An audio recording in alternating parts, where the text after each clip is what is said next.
Hello అండి, నమస్తే. Welcome to మీ ఫుడ్ ఎక్స్ప్రెస్. అదిరేటి రుచుల్లో ఇవాళ మంచి చికెన్ ఫ్రై అండి. దద్దర వెళ్ళిపోతుంది అంతే.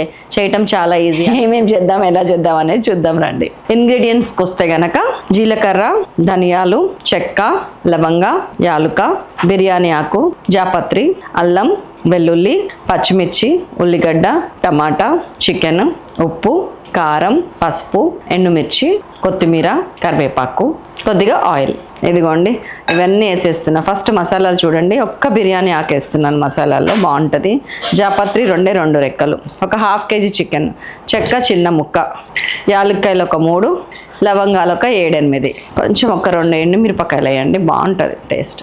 వెల్లుల్లి, అల్లం, ఉల్లిపాయలు మీ దగ్గర ఉల్లిపాయ ఉంటే కనుక సగం చెక్క వేయండి. నేను షాలాడ్స్ వేస్తాను, చాలా టేస్టీగా ఉంటుంది. 10-12 పచ్చిమిర్చి, ఒక 3-4, జీలకర్ర ఒక 1 టీ స్పూను, ధనియాలు ఒక 2 టీ స్పూన్స్ వేసి, కొద్దిగా టమాటా ఒక 1 చిన్న టమాటాలు అయితే 2, పెద్దదైతే 1, మీడియం అయితే కనుక 1.5. సో ఇదంతా మిక్స్ చేసుకొని వద్దాం. ఇదిగోండి, మన ½ కేజీ చికెన్ రెడీగా ఉంది. ఇక్కడ చికెన్ వేసేస్తున్నాను కడాయిలోకి. మనం నూరి పెట్టుకున్న పేస్ట్ కూడా వేసేస్తున్నాను. ఉప్పు, పసుపు, కారం ఇందులో పెద్దగా పడలేదు. కారం అంటే ఎండుమిర్చి, పచ్చిమిర్చి, కొద్దిగా ఆయిల్. ఫ్రైకి అదే ఆయిల్ అని మీరు అనేంత. అండ్ స్టవ్ అంటించేస్తున్నా. మ్యారినేట్ చేయగలిగే టైం ఉన్న వాళ్ళు ఒక ½ అవర్ మ్యారినేట్ చేయండి, బాగుంటుంది. మందం కాస్ట్ ఐరన్ మూత పెట్టేసిన.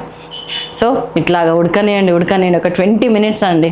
మర్చిపోండి, చూసుకొని ఇల్లంతా సర్దుకొని వస్తాను నేను. ఇప్పుడు మధ్యలో వచ్చి చూడటం మర్చిపోకండి. కొంచెం నీళ్ళు ఊరుతుంటుంది, అటు ఇటు అనండి, అది చేయండి. 20 నిమిషాల తర్వాత ఏం చేయాలో నేను చెప్తా. 15-20 మినిట్స్ అవుతుందండి.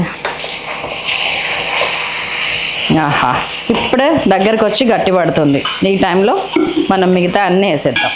ఇదిగోండి, పసుపు ఒక ½ టీ స్పూన్ పసుపు వేయని, అది చూడండి ఎట్లా తెలుస్తుందో. ఉప్పు ఒక 1.5 టీ స్పూన్, కారం 2 టీ స్పూన్స్. కొంచెం కలిపినాక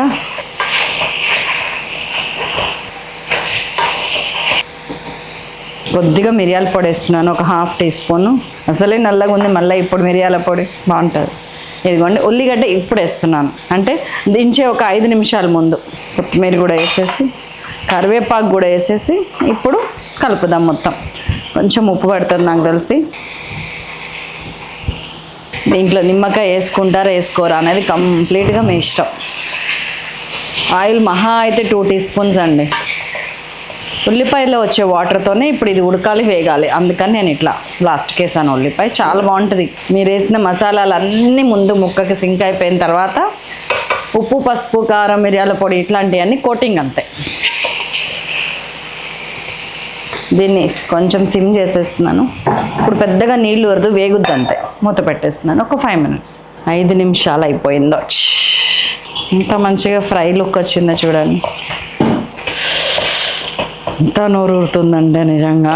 నేను ఉప్పు, కారం కూడా చూడక్కర్లే, నాకు పర్ఫెక్ట్ సరిపోతాయి. గిన్నె ఇలా ఉన్నప్పుడే మనకి ఏ పీసెస్ ఎక్కడ ఉన్నాయి, ఏం కావాలని తెలుస్తుంది. నేను మెయిన్ ఎత్తుక్కునేది లివర్ కోసం. ఆహాహా, ఇది కదా లైఫ్ అంటే.